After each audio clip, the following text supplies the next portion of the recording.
Hey there, zombie fans. Welcome to another episode of the Z Nation After Show on AFTERBUZZ TV. Tonight, we are talking about Season 3, Episode 5, Escorpion and the Red Hand. We've also got a special guest calling in tonight. Stay tuned.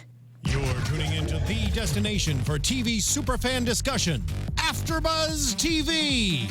And now, let the buzz begin. I don't think I've ever had a more appropriate reason to bring in this song for an intro. You're welcome. It makes me so happy. Oh, gosh. Hello, Z Nation fans. Welcome to another episode of the Z Nation After Show on AFTERBUZZ TV. We've got a fantastic show for you tonight. Let me go ahead and let's not waste any time. I want to introduce my fantastic panel. To my left, Katie Cullen. Hi, all my buddies. You can find me on Twitter at Kiaxet. That is Kiaxet. Michelle Cullen. Hello, you can find me on Twitter at Michelle Cullen. I'm Megan. You guys can follow me on Twitter at TheMenguin. That's TheMenguin. We are also going to be keeping an eye on the hashtag ABTVZNation, and Katie's got the live chat pulled up, so we got you there. And as I mentioned at the top of the show, we do have a special guest calling in later on today. It's special effects director Jason McKee. He also directed this episode, so stay tuned. We are really excited to hear from him about this one because, oh my gosh, the visuals in this one, guys. So good. Yeah, so just like visually, like aesthetically pleasing, but like at the same time, very upsetting on a visceral level. I have to say my favorite little bit of B-roll was, because, you know, they had the toys everywhere, was the chattering teeth with the blood dripping from them. Just like, I like that, and I want that as an out-of-context gif that I can just throw at people and have them be like, what is wrong with you? Like, so if anybody asked you, what is Z Nation about, you would just tweet that gif at them. Or even just like, how are you doing today? Or what are your thoughts on the election? I'll just hand them the gif and they'll be like, explains this every is feeling. deep and also terrifying. Thank you. Thank you. Those are my thoughts. Summarizes Teeth and everything. blood. Michelle, what do you think was your favorite visual in this episode? Oh my gosh, I couldn't. Because there's pick so one. many. There like, are so many. Like, not even just like the really gross, like gory stuff, but also just like the shots like next to windows and the shots of the waterfall in Spokane and just all those great location shots of Spokane as well. I will say it could be the makeup person in me, but the zombies hanging from the bridge with their intestines out, I was like, oh, I wonder if those are 35 feet. Like, if they measured that. I wonder if that's accurate. On one hand, that is so much intestine, and on the other hand, yeah, that's about the right amount of intestine per person. That's like when you had that fun beaded curtain when you were like 12, except now it's a curtain of terror. Yeah, I never had one of those. We had a cat. I didn't have one of those growing up, but Spencer's, the store in the mall, always did, and I always had fun going through it. there. Spencer's had like the rack of bead curtains, so you could just hit them all, and then the employees would get mad at you because they get tangled. This was a little bit more Halloween Horror Nights than Spencer. They just make you walk through the intestines. I really thought they were going to walk through it, and then no, the bodies were dropped on them. It was a twist. Let the bodies hit the floor. Psych. Surprise. Got you good. But yeah, I mean, I'm actually Just dropping in. I kind of would. Boo. You know what? I'm not allowed to judge because I made a pun before the show, and it's documented on the internet, and I'm very upset by it. I'm keeping it forever. Why do you're going to need that so soon? Stop. No, that's okay. I'm checking the hashtag. I will. It's fine. But yeah, I really actually, on a completely unrelated note, just because we were talking about like horror haunted houses, I actually really would like to see a Z Nation like exhibit at Horror Nights one year, because I feel like this opening scene in particular would be perfect. There's for enough creepy stuff that they could pull from. The Cannibal Warehouse, Season 1, Episode 3. I feel like it's very hard to outstrip that level of creepy. And we've had so many interesting sets. We could send them through the NSA place. You know what I'm talking about. Northern Lights. That's it. That's the one. It just... You could definitely do a Halloween Horror Nights maze out of this. They won't, because they have licensed that other zombie show. Yeah. But this would be great. Yeah, but like just again, there's having done Horror Nights so many times and seeing the stuff that they hang from the ceilings. I'm like, yeah, no, this would be right at home there. It'd be a hoot. So talking about that opening action scene, yeah, that's probably one of the darkest openings I think we've had in a long, and I feel like I say that every week. I'm like, this was so dark, which is so, I'm always surprised by how dark it gets because the rest of the show is still so light and funny. Like, It still has a sense of humor. Z Nation is not a show that ever sits down and wallows in its darkness for more than 5 minutes. And there are definitely a lot of shows nowadays that do. They're like, we're dark and sad. And Z Nation just kind of goes, yeah, on occasion, but then we get over it. And look, here's a giant cheese wheel. So are you saying that a lot of shows are going through their angsty teen years? A lot of shows are doing the Batman v Superman thing and just slapping the gray filter over the visuals and everyone's emotions. And That's so how I live my life. in the gray filter. over everything. Sorry, guys, I gotta put my headphones on and listen to Simple Plan. This is a You show wouldn't that understand. occasionally has a Linkin Park song on its play mix, and then it switches back over to "Living in the Sunlight, Laughing in the Moonlight." I hate that Having a song. I wonderful hate that song so much. But yeah, here, I mean, it is very interesting that we can have, you know, the storyline that Hector's going through in this particular episode, but then have, you know, in our other storyline with Murphy high-fiving people and, like, it's just like, hey, we're all having a good time. I'm gonna save the world. It's gonna be great. That's the "Having a Wonderful Time" song cue. Yeah, I just like that song Well, so much. and I So will happy. say, not to point out gory shots that were stunning, that shot of 10K, Murphy and Dr. Murch each standing in their own window in that room that we saw Murphy have such a powerful moment in last week. Yeah. It was just like, yes, that. I love that. That is gorgeous to look at. Please show me more. And then they didn't, and that's fine. Whatever. I enjoyed the rest. Yeah, I could have watched the entire episode from that room. from that still shot. Just looking out over the waterfall, like, yeah, no, I'm in the room with you. I would just like to hang out there for a while. It's fine. I mean, it's a really cool room. I would want to take selfies in there. But yeah, let's talking about this intro again. Let's talk a little bit about the seemingly infamous no-gooders, the Red Hand. Because we have a group of, you know, murderers who have strung up these people in a very gruesome fashion to send a message, as Hector points out, who are supposedly led by Escorpion, which, that doesn't sound right. He's busy. But he's a scorpion. I don't. Is there more than one? Michelle.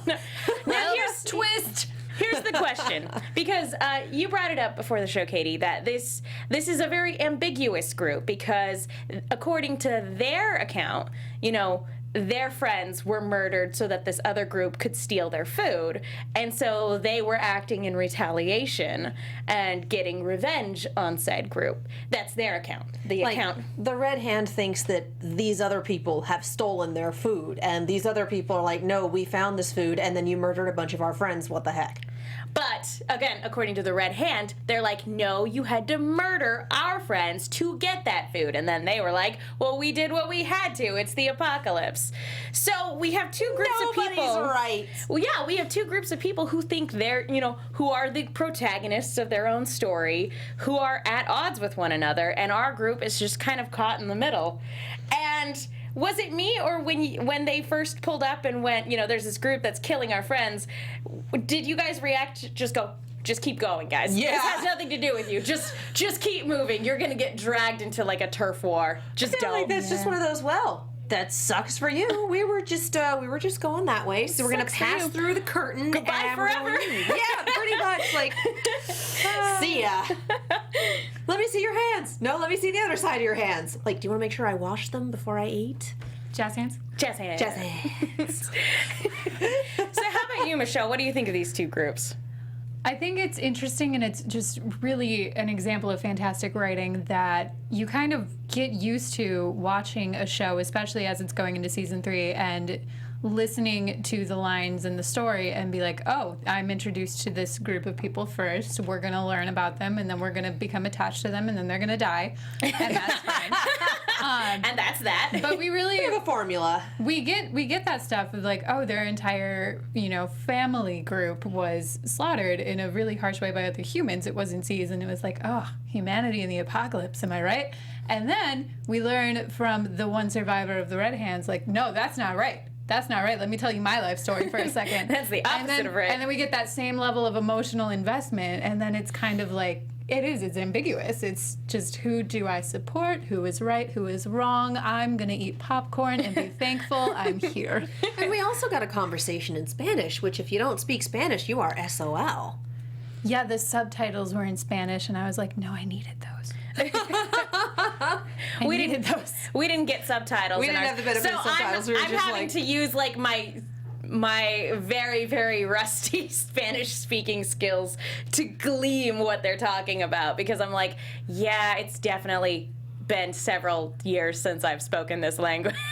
Well, and he asked the questions in English, and then she responded in Spanish, and I was like, that's cool. Closed captioning will help me out, and it didn't. Which I guess makes sense. That's just really assumptuous on my part. That it would just be in English. It puts you in the same shoes as, you know, as so many humans, as everybody else in that room, basically. Yeah. And so now the main question here is, who has taken on the title of Escorpion, and are they doing it specifically to take advantage of the fact that Escorpion has just sort of disappeared into the woodwork from the perspective of the rest of the world, or are they doing it for more noble intentions? Because again, this group was allegedly trying to get revenge for their friends. It's Dr. Curran's head. I don't think anyone is pretending to be a Scorpion. I think someone may have started the rumor. Someone may have said, yeah, he's leading us now. But there is no actual person pretending to be a Scorpion. There may be someone speaking for him. There may be someone in contact with him. But it's one of those, you know, when my boyfriend gets back, he'll beat you up sort of things. Like, I am a Scorpion. If like, someone I am a Scorpion. But we don't actually have that powerhouse, and we don't have anyone pretending to be that powerhouse. We just have that, oh yeah, he's totally our leader now. No, I haven't met him, but he's totally our leader, and if he shows up, you are boned. And it's a reputation thing. Interesting. So that's what I mean, I'm if someone's thinking. speaking for him, they're impersonating him. That's just what. But yeah, if it's a group decision to be like, hey, we should use this guy's name to terrorize everybody who stands in our way so that this never happens to us again. Unless they're a group of Robin Hoods that just go batshit crazy. Sorry, I swore. I honestly think the that I almost edited the crazy, and I was like, no, I missed it. It's already happened. I honestly think that there may be a few people who know that there's no Escorpion in their group, but I think that the majority of the Red Hand honestly believes it. Now, I'm going to throw out the other and forgive us if this gets into prediction territory. I think it's fine. But like I like the idea of it being somebody that we've seen before. Oh, yeah. Of It's the man. La Muerta. La Muerta's dead. Yeah, she's dead. No, yeah, okay. she's super dead. She's really, really dead. It's been a long day. Oh, okay. Speaking of, we have our very special guest calling in. Jason, is that you? Of what? Yes, this is me. Hi, Hello, how friend. are you Hello. doing tonight? Hey, I am good. Thank you so much for taking the time to call in tonight. Yeah, of course. My pleasure. So, you directed this episode, and we were just commenting on how this particular episode had such an interesting visual style to it. What was your approach to this particular episode, since you are also in charge of a lot of the VFX that goes into this show? Yeah. I mean, I just really wanted to approach it from as real of an angle as I could. I mean, obviously our show is it doesn't take itself too seriously. It has a lot of fun. But this one was a little bit darker. You know, I did the Roswell one last year, which was quite a different episode. That one was a lot more, silly and kind of out there. And then this one, I always kind of just felt it was a little closer to episode 2 from season 2, where it was a little darker and more just intense and aggressive throughout. Yeah, and obviously you have a great visual eye from everything from the Molotov cocktails that are being used as weapons to the B-roll of just all this fantastic looking gore everywhere. Blood for days. Yep. Yeah, it's funny because I'm not really actually even a gore guy, but it's kind of hard not to be on this show, you know, and it's I think I just like more messing with the audience than anything. So, you know, having the second shot in the episode be literally a stomach being sliced open for a few frames is we're all just laughing on this side, you know, this side of the lens. It certainly sets a tone for everybody watching it. Oh, yeah, we're watching it going, oh, it's going to be one of those episodes. All right. Let's do this. Yeah, definitely. And that's exactly the case. You know, you want to set the tone right off the bat and kind of get everyone ready for what's in store. So when I'm for those who don't know the process of kind of how all these things work, when they approached you and asked for you to direct this particular episode, was this at your request because of the story, or did they come to you? How did that sort of work? Well, I knew I would be directing another one this season. I found out pretty early on. They were still writing all the episodes. I found out that I would be doing either episode 5. Well, it airs as the 4th episode, but as far as we're concerned, it was the 5th episode. I was either going to do that one or what will air next week. So it just, I don't know. I don't really know the process or why certain people get certain ones. I don't know if it's just kind of pick out of the hat or if there's more of a process than that. I was definitely pretty happy with this one. I think Steve Graham's script, he just kind of knocked it out of the park, especially for, as I take it, I think this is the first script he ever written for television. Oh, so, that's fantastic. Yeah. I felt very, very lucky. There was really, I didn't have to, you know, there wasn't anything that was hard to wrap my mind around, or, you know, I just felt it was a pretty, it just fit. I feel like it fit really well with what I wanted to do and what he wanted to do. And Carl, obviously, the showrunner. Yeah, and I would have never guessed that this was this guy's first scripted television episode. It was amazing. That was fantastic. Yeah, it was like I said, he knocked it out of the park on this. Yeah, definitely. So, in preparation for this episode, again, knowing that it was a little darker than the last time you directed an episode for Z Nation, what do you think was the biggest challenge bringing this script to life? The biggest challenge, well, there were. I think this is possibly the biggest stunts episode we've ever done. I mean, Alex Terzieff, our stunt coordinator, and Keith Cox, they really, really stepped it up in terms of stunts for this episode. And yeah, I mean, we didn't have pads down when they dropped. They're really dropping. They dropped about 8 feet onto just hard concrete with slippery blood and all that stuff down there. They just did a real fall. Oh my God! You know, 10K is jumping from everything and falling into the backs of vehicles and all that. You know, we make it look like he falls into a vehicle, but it's really just on the pads, and it's a visual effect to make it look like that. But still, there's a lot of stunts going on, lots of fights and chase and fights and all that kind of stuff in the park and up the fence and all that stuff. Some of it's trickery, some's not. A lot of dropping to the ground for sure. Yeah. Oh man. Yeah, I think definitely. the stunts were amazing. The thing that actually made me jump back in my seat a little bit was when, I forget the character's name, but he was heading toward Hector to fight him, and then he fell back on his own weapon. Oh yeah. That entire scene, the way it was framed, the effects, the makeup, there was so much blood.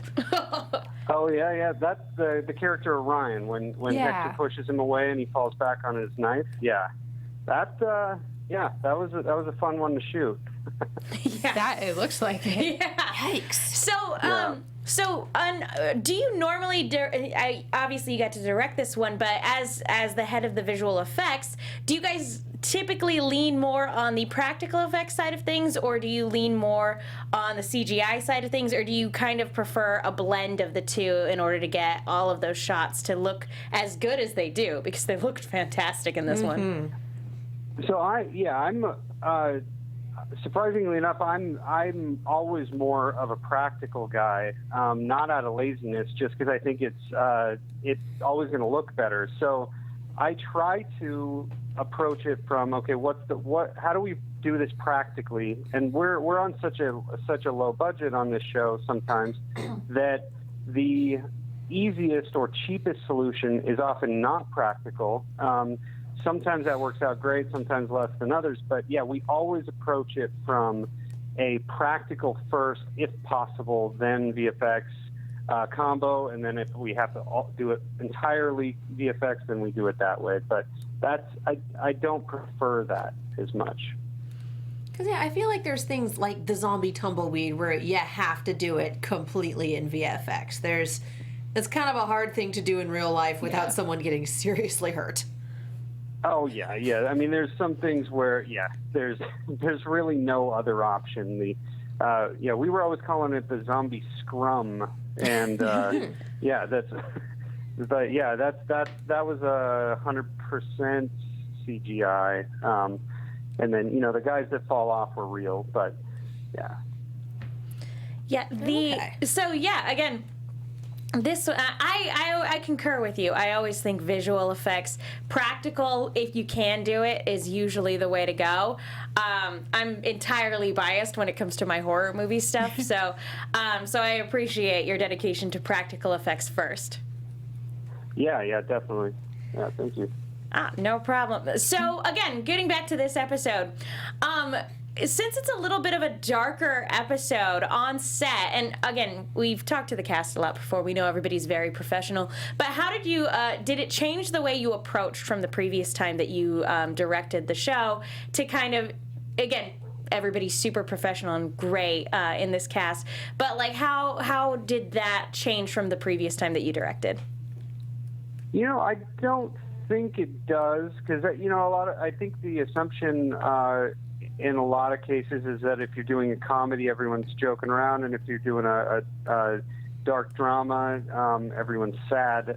No, I think if you're doing a comedy, you're definitely trying to come up with and enhance on the comedy on set with figuring out new jokes or new gags or whatever. But other than that, it's pretty much the same. You're just trying to figure out the equation of how to do what you want to do in the short amount of time you have, and that really, it doesn't really matter what type of whether it's comedy or drama. It's always kind of the same struggles and challenges that I find to be fun.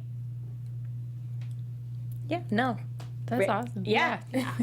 I concur. Again, and this cast is super professional, and we know firsthand from having gotten to talk to them that they know what they're doing and they're on top of it all the time. Oh man, they know better than anyone else. So any director that comes in, it's like Murphy or Keith Allen is going to know the character of Murphy better than anyone else. Kalita's going to know Warren better than anyone else. Hector's going to know, or Emilio's going to know Hector better than anyone else. Everyone is going to know their character better than any director that's stepping in the shoes that week. So it's just it's a back and forth definitely, but I think each director definitely brings their own style and unique flavor. But yeah, it's by this point in season 3, it's a well-oiled machine. Yeah, I would imagine so. Is there anything that you've built that somehow wound up on the cutting room floor? Is there anything fantastic that we didn't get to see for one reason or another? Yeah, we know things have to get cut for time purposes and commercials. All the time. And stuff like that's pure gold ends up on the cutting room floor.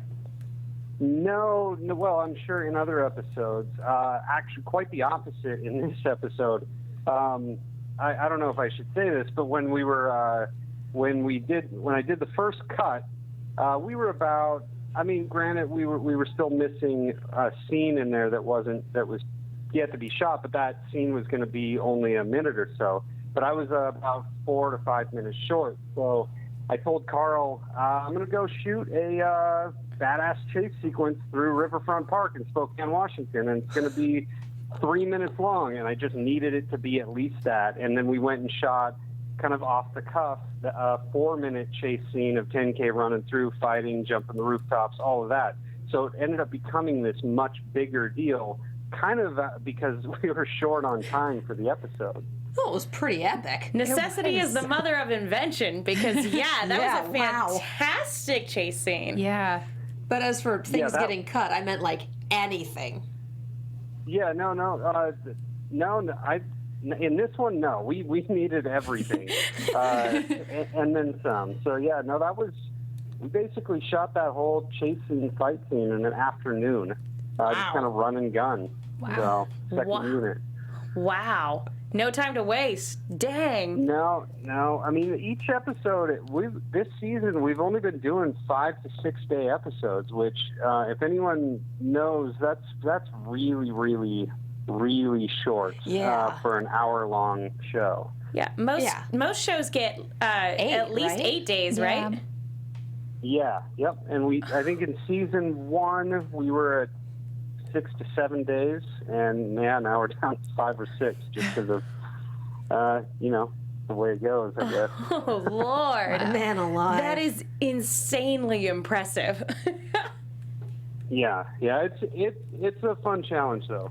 I like that, the challenge of it. I was gonna say, in terms of the biggest challenge, that sounds like that was the biggest challenge of this fitting episode. everything in.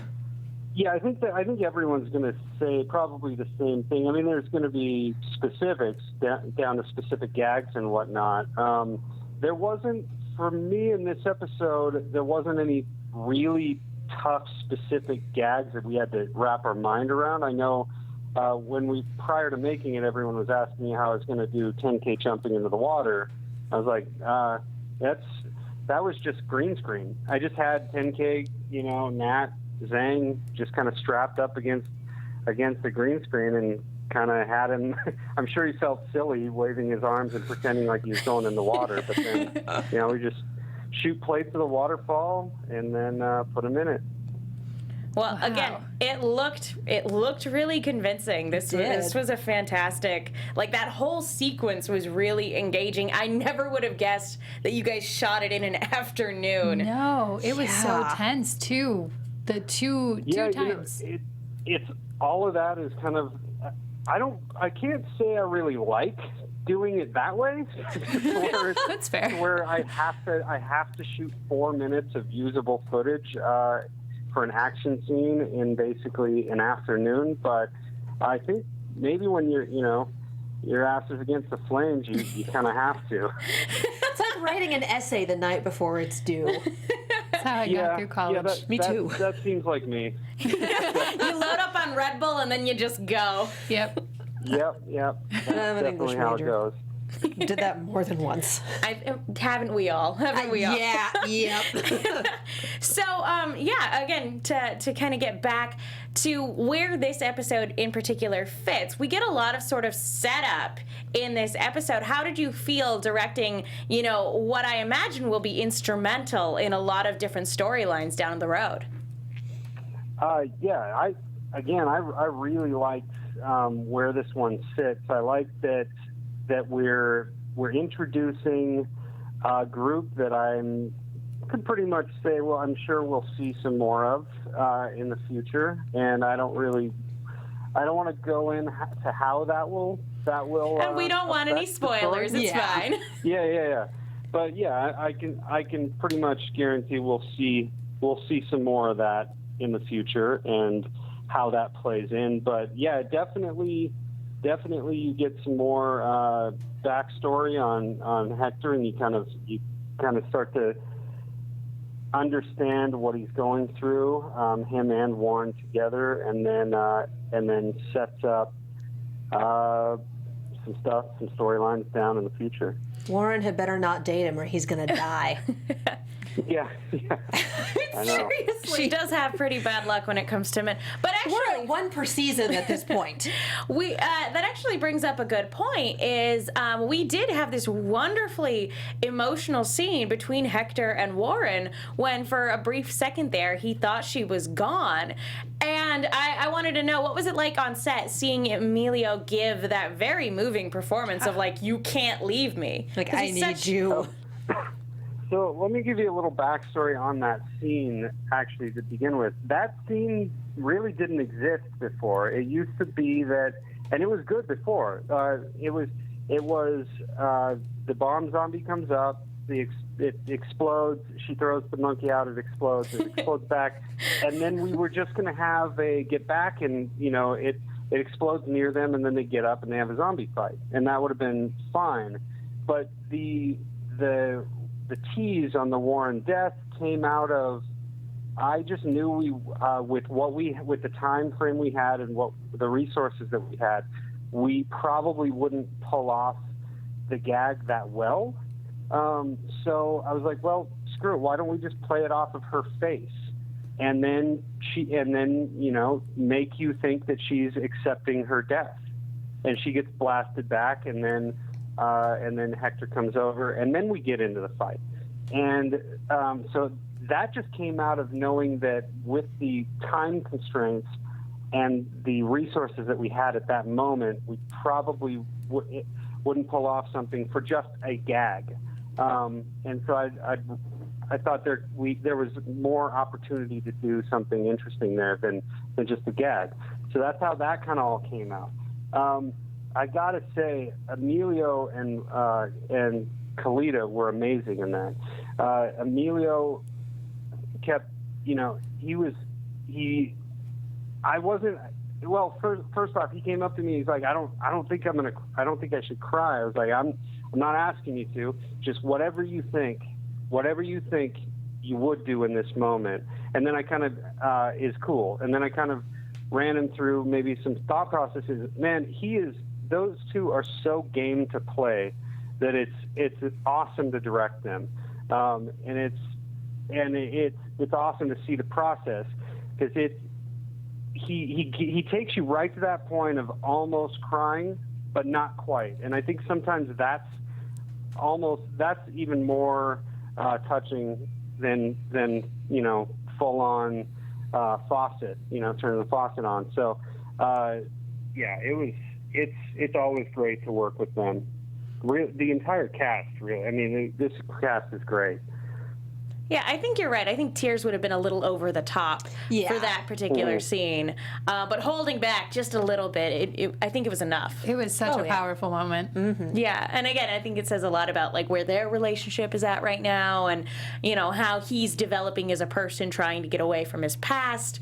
And, you know, and this group representing, like, his potential for change and moving on and doing some good. So, yeah, no, fantastic scene. Mm-hmm. He's basically kind of been a puppy following her around. Like, I've latched onto you. He's no pushover. He's no pushover either. No. You know, it'll be interesting to see where each of them goes, you know, in the future. Yeah, no, we have so many questions, and we can't ask any of them. And I know it's so hard because you guys know, but you can't say. And obviously, again, we don't want to be spoiled either. I got spoiled for the very end of this episode on Twitter over the weekend before I got a chance to watch. So we appreciate no spoilers. Yeah, and I gotta say, you guys opened with Nick Cave and the Bad Seeds, Red Right Hand. I actually had that in the end credits, just in my edit, that I knew I would never get the song, but just for fun, I had that in the end credits.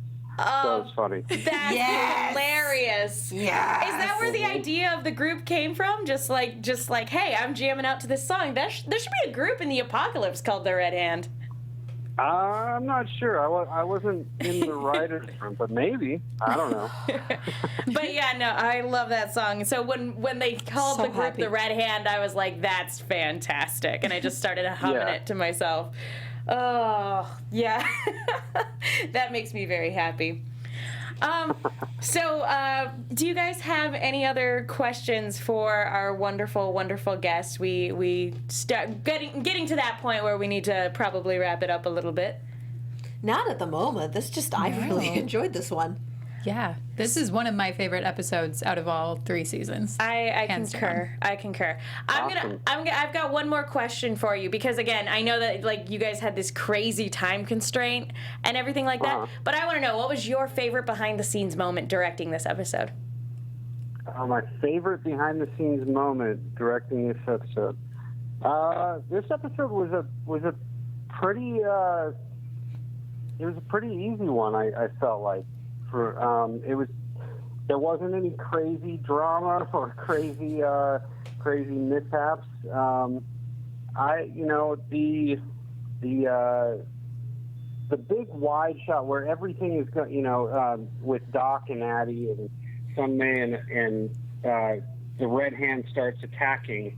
That one was a pretty fun one to shoot. The fight scene between them with the tooth ripping out, that was a fun scene to shoot.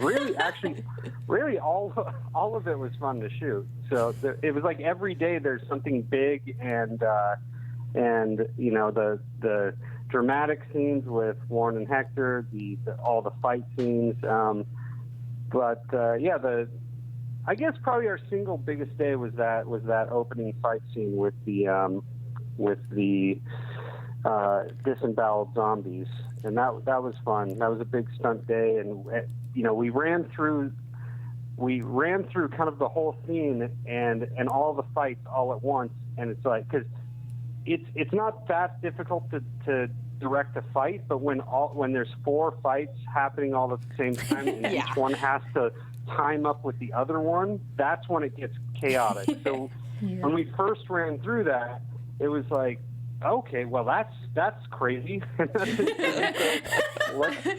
Let's just keep running through it and running through it and running through it. But I would probably have to say actually that whole day and that whole scene was fun because it was, as Emilio put it, he was at the end of that day. He was telling me as we were driving back in the van, he's like, "Man, this is so amazing. I get to like live out my childhood dreams just playing with zombies," and so it was a lot of fun. And again, that I can't stress again how like both chilling but at the same time very Z Nation that opening scene was, because you get not only do you get the 4 zombies like hanging right there from the bridge, but you also see several bridges down the line more people hanging, and even Doc's just like, wow, like every now and then you do come across something that actually phases you. The apocalypse, man. It was a very Pirates of the Caribbean moment for me. Just when they have the Pirates Be Warned scene and it's those 3 hanged skeletons, like, yep. Yep. Bad things happen here. Thieves. It was kind of a medieval twist to it because of the paint and the hanging of the bodies is like a warning sign. Yeah, exactly. Getting back to our roots. Again, that was a scene that I thought, oh, I'll get a few hours to shoot this scene, and then Esther, my first AD, scheduled me an entire day, and I was like, all right, well, yeah, I feel like we should have an entire day, so all right, let's elaborate. And so then it became this much bigger deal than just a few kills and we're out. So it's interesting how things line up schedule-wise, and the result is always because of that. Yeah, and again, like it went above and beyond the, what could have been, just a by-the-numbers zombie kill action sequence, and it was anything but. So well done. Thank you. Yeah. I do want to. I mean, you touched on it a little bit, but with Addie, Sunmay, and Doc, I really like that we had this sort of lighthearted kind of B storyline for this episode because again, it was so dark. What do you think of these 3 kind of developing and growing as characters? Because Sunmay is so new to the group. I like where the season's going. Again, I've got a lot of I know where the season's going, so I don't want to give too much away. But I think I think people are going to like the season and where it kind of goes. In the past, we've always had a through line, but it's been a little bit more maybe movie of the week. But this season seems to be, and maybe you guys disagree, but it seems to be a little more of a through storyline through this season so far and going forward. Given how it started, I feel like it has to be. Yeah, and I'm sure there's varying opinions. Some people probably like one way or the other, but I kind of like where it's going, and I think you still get the fun differences between each episode, and some are lighthearted, some are not, some are weird, some are pretty straightforward, but I think everyone's going to like it. Well, I'm looking forward to that. Just, another reminder that dentists are not to be trusted in the zombie apocalypse. We know this. We know this for a fact. Yeah, definitely. Yes. Well, again, Jason, thank you so much for taking the time to call in. Do you have any other upcoming projects that you can talk about? I know that when things are wrapped up in NDAs, it's difficult to discuss, but is there anything you can tell us about? Not currently. I'm kind of just really entrenched right now, because while it's airing, we're playing catch up and trying to finish these episodes. So it'll literally be on our computers being worked on and then on the air the next week sometimes. So it's the schedule is sometimes that close. So we're kind of still in it. You're still under the gun, yeah. Yep, they've wrapped principal photography now. They just did, but we're still putting the episodes together and trying to get them done in time for air. Well, keep up the fantastic work, because it is really showing on the screen this season. Yeah. Hey, thank you. Thank you so much. Where can people go if they want to keep up with you?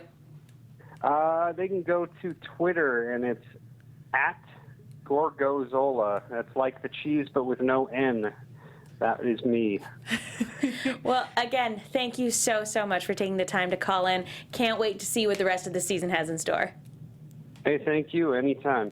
Thank you. Have a wonderful night. Thanks, Jason. Thank you. Yeah, thank you. You too. Bye. Bye. What a cool guy. Yeah. So great. I love the idea that they shot that entire action chase scene in an afternoon. Crazy. That was one of my favorite moments. It was incredible. Because there were 2 times that 10K fell down and you were like, oh, Nikes. I stopped myself that time. You did. It's already well too late. done. It's out there. It's out there. Well, we're not explicit yet. Right now, we're just PG-13. But yeah, it was such a tense chase scene that it's crazy to me that the whole thing behind that was, we need 4 more minutes, guys. Let's just do this. He's eventually going to go over the falls, but we got to get him there. It's so funny because it just felt like such a natural progression of the story because of where Murch is at. And yeah, let's go ahead and talk about like Murphy the Messiah and his sort of like weird cult that's developing here, because it was really weird when he was in the tent, talking to the sick person. I got a real like reverse Jesus sort of feel from it. I'm like, I feel like this is, the quote unquote Messiah going around and healing the sick, but I don't like this. What does biting take out of him? He's like, no, it'll kill me. Just like, But then, we find out that it's because Murch has been taking his blood. So I guess the implication, and because we've never actually seen him bite someone, I guess the implication is that there is kind of a physical effort that goes into it for him, which is something we didn't know before. He definitely bit Dr. Murch a second time. Just like, that one was worth it. Were you guys surprised when you see that Murch like had the ability to like vaccinate her? Had enough defiance in her to kind of create a makeshift vaccination for it, so that she could pretend to be in Murphy's thrall for a little bit, while biding her time. Well, like we've seen with 10K, it's not like them being bitten wipes out their personalities. They have to follow orders. It's very much a would you kindly sort of thing. But that doesn't mean they're not still people, and that doesn't mean they're not still themselves. So Murphy... That they still can't argue while they're loading a gun to follow orders. Yeah, so Murphy didn't, think in enough circles to go, she's smart enough to do this, she's smart enough to go against me, and never ordered her, stop doing that, don't make a vaccination, don't do this, don't do that. He's very much relying on her and her scientific know-how. And so, under the guise of, yes, I'm making the vaccination, yes, I'm doing this, well, she is, And she's also making stuff for herself and 10K on the side as well. Yeah. Because he never told her not to. So that's not an order she has to follow. Yep. And it was very interesting to see his, like, awareness, too. He's like, I can tell you're fighting it. That you'll come around eventually. It'll be fine. Like, it's such an interesting thing that he has that, like, connection and that level of awareness of the people he's controlling. It's kind of creepy. Yeah. Like, he absolutely knows. And so, yeah, I'm not surprised that she started doing this. She used to have power over him. And I'm sure she did not like this reverse situation in any capacity. And 10K was her best ticket out of there. He's capable. Yeah. And again, we were talking about it while we were watching the show. If there's one person who can take care of himself out in the wilderness alone, it's going to be 10K. It's like, he has a gaping wound. He shoves moss into it. It's like, oh yeah, he knows these things. Like, anyone else does that, we're going to be sitting there going, what the heck is wrong with you? But 10K is like, yep, okay. Mm-hmm. It's almost like you were raised by a survivalist nut job. In the woods? Oh, Who wait. knew? What? I'm impressed that he managed to hang on to the bag, not gonna lie. Now, here's the question I want to pose to you guys, because we do have 10K who is able to escape. Now, do you think that, like, the vaccines will allow him to keep his autonomy and his control over himself, or do we think that even if he's far away from Murphy, if he runs out of the vaccine, that he'll eventually just come back? Like, it'll be a boomerang type situation. Like, as soon as he's out of the vaccine and the last of his stuff wears off, he's just going to come back. Like, he's just going to be drawn back against his will. I think he's going to find a team again before that happens. I'm not saying that it's our team, but he will find people. It will probably be our team. And they'll help him refrain from doing that, and then they'll go in with a plan. I think we might see that answer the next time we see Ma and Pa Kettle. Like, if they've picked up Lucy and gone to find Murphy, it might have been a we're eventually drawn to him thing. But they were told, take care of this child, she is now yours. No other standing orders. So we'll see. And again, We'll see how that works. it'll be interesting to see if Lucy has a certain level of control over people and zombies and such. Yeah. So That'll be fun and interesting and merch. Oh, man. I will say, it was an interesting thing that disturbed me greatly when 10K kicked that guy's knee in, and it broke. You heard that crack. Yeah. There was a subtitle that said crack. It happened. You did the hard of hearing subtitle. It happened. Oh, those are fun. And then he cracked it back in, and there was another subtitle. And I was Cracks like, again. I can't deal with this. Stop making that noise. And then he was running again, and I was like, that's not how any of this works. Potentially the most disturbing thing was when that guy cracked his knee back into place so Like, that he could continue chasing 10K. So He's driven. when you're bit by Murphy, that's a thing. You know, they Well, did it mention might have been the military thing, because wasn't he one of the military people? some military garb, yeah. I As think he someone was who one of the is- people left over from the sub. As someone who has broken their knee, that's not how that works. Oh, no, I think it was dislocated. I don't think it was a fracture. I think it was a dislocation. That's not how that works. Point being, he is on some crazy magic juju if he Yes. can get up after popping it back in. Yes. I'm on the Murphy. I feel no pain. I mean, it does raise a lot of questions as to, like, what is the extent of this healing factor, and probably the most upsetting thing was Murphy's refusal to help this person. She dies, turns into a zombie. Is like, okay, just put her in the moat. It's fine. You know, sorry for your loss. Just like, okay. He's still Murphy. Merch killing herself in the moat, though. Holy cow. I have to wonder how that worked out, because are they immune to the zombies until blood is spilled, or... She had one more thing. Yeah. Okay. And, you know, it was one of those things where I think because she was fighting it so hard, you know, and the effects of his bite were waning, you know, that's when they started noticing her, because they immediately ran to 10K and like chased him down the chain link fence. That was so great. But here, they're looking at her and they're puzzled by it and they're kind of touching her, but they're not attacking her. But like they're looking at her like they know something's up here. There's something that's drawing their attention, and then she stabs herself with the vaccine, and they just swarm on her like freaking locusts. Yeah. I didn't realize it was the like vaccine. I thought she was just knife. No. Okay. It's like a terrifying walking the plank moment. Like with those close-up shots of the zombies touching her and her just knowing that she's going to die while she's fighting this so hard. And Die this horribly. And this was the choice she made because in the wake of him going, we'll make another 10,000 vaccines and we'll make another 10,000 and then we'll make 10 million. 10,000. Ugh. Yeah, and she's just like, she clearly doesn't. It's weird because she was willing to create the vaccine for the rich fat cats at Zona, but she has enough integrity to be like, no, I'm not reshaping humanity in your image. I won't be your puppet. And that's the decision that she makes. She would rather walk to her death than be his puppet. And that's extremely unsettling, but also kind of badass. You know what that means. Murphy has to find the group again because they have Sun May. Ooh. Or the group will come to him with 10K. That's true. What? So, like, he could get... They have to be reunited because he needs a doctor with that level of know-how. And Sun May she's is the only one at this point. That we know of. I'm very... Although...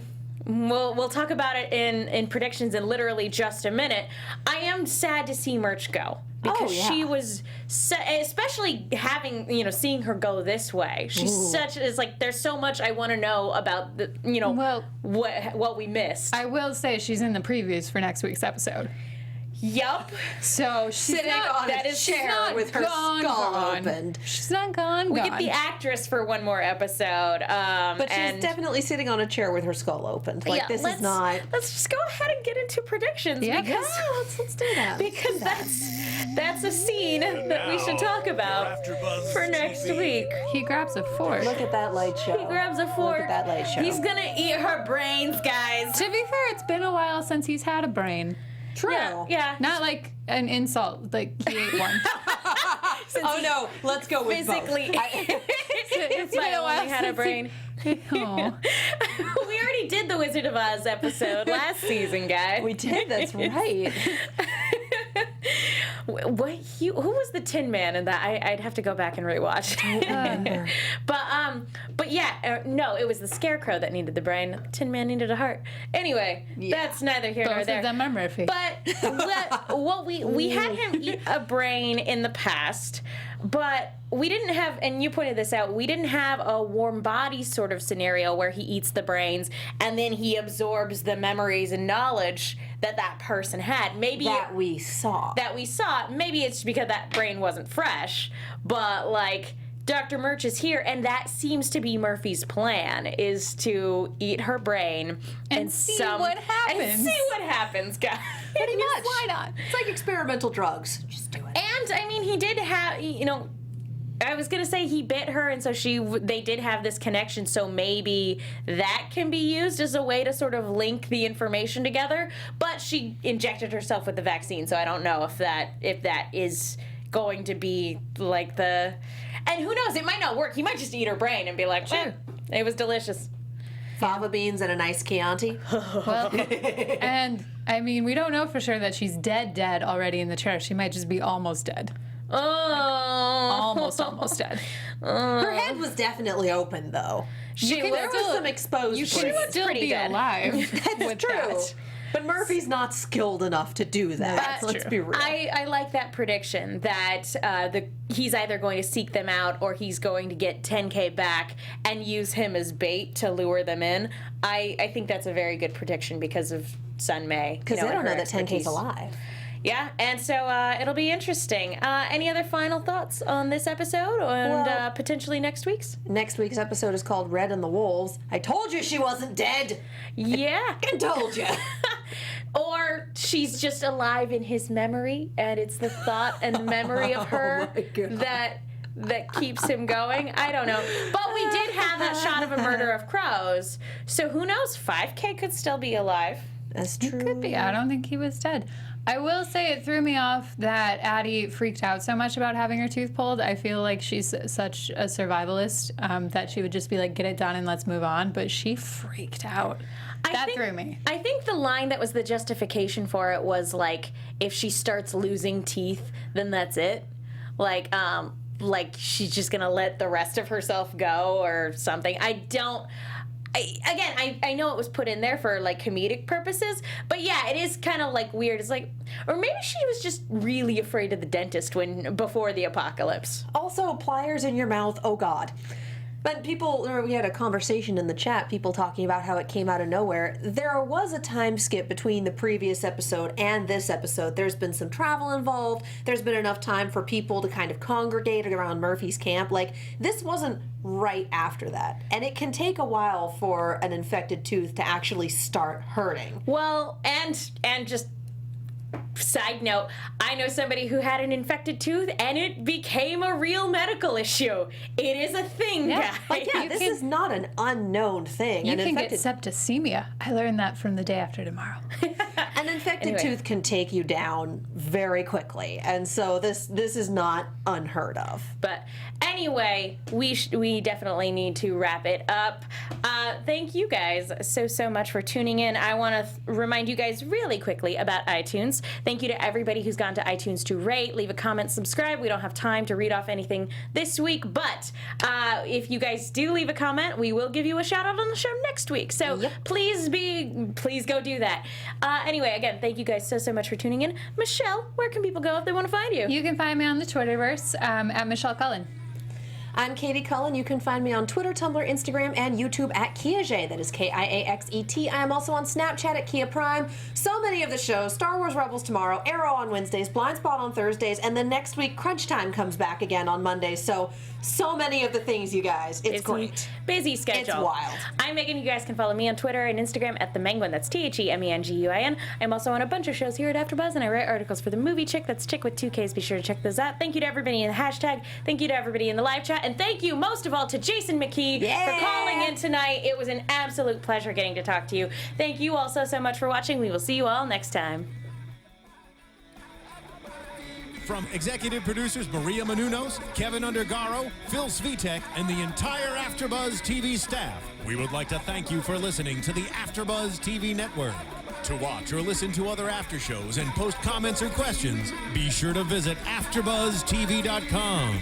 I'm Sir Richard Wentworth, and this has been a presentation of AfterBuzz TV. Buzz you later. The views expressed herein are those of the hosts only and do not necessarily reflect the views of AfterBuzz TV or its owners or principals.